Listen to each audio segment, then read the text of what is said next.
इस रोचक कहानी को सुनने के बाद आपका जीवन और अपने आप की तरफ देखने का नजरिया बदल जाएगा। एक बार की बात है, चेरोकी भूमि के एक एकांत कोने में ग्रे वुल्फ नाम का एक बुजुर्ग मुखिया एक प्राचीन ओक के पेड़ की छाया के नीचे बैठा था। उन्होंने अपने शरारती पोते लिटिल थंडर को अपने साथ शामिल होने के लिए बुलाया। मेरे प्रिय लिटिल थंडर, बूढ़े प्रमुख ने अपनी आंखों में चमक के साथ कहना शुरू किया, मेरे पास तुम्हारे साथ साझा करने के लिए एक रोचक कहानी है। एक भयंकर युद्ध की कहानी जो हर व्यक्ति के दिल में दिन रात चलता रहता है। युवा लड़के की आंखें जिज्ञासा से चौड़ी हो गईं और वह अपने दादा की रोचक कहानी को सुनने के लिए उनके करीब झुक गया। ग्रे वुल्फ ने आगे कहा, हम में से प्रत्येक के भीतर दो भेड़िए एक अंतहीन संघर्ष में उलझे हुए हैं। एक काला भेड़िया उस सारे अंधेरे का प्रतीक है जो हमें लुभाता है। क्रोध, ईर्ष्या, स्वार्थ और छल।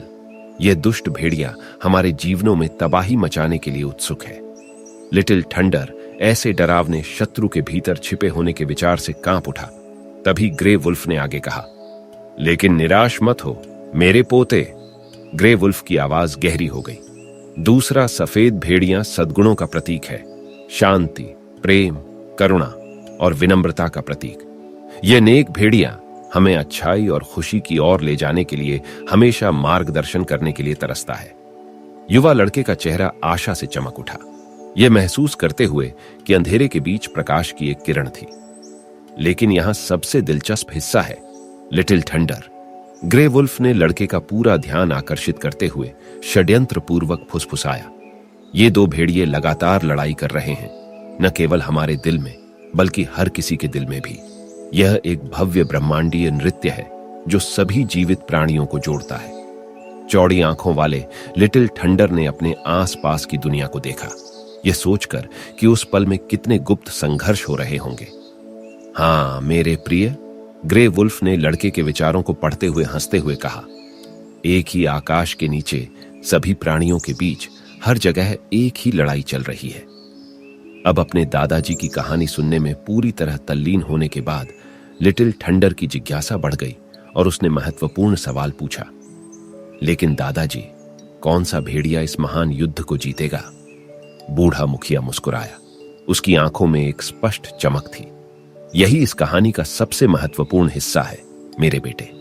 जो भेड़िया विजयी होगा वही हमारे पूरे जीवन को नियंत्रित करेगा। आश्चर्यचकित होकर लिटिल थंडर ने इस रहस्योद्घाटन पर विचार किया।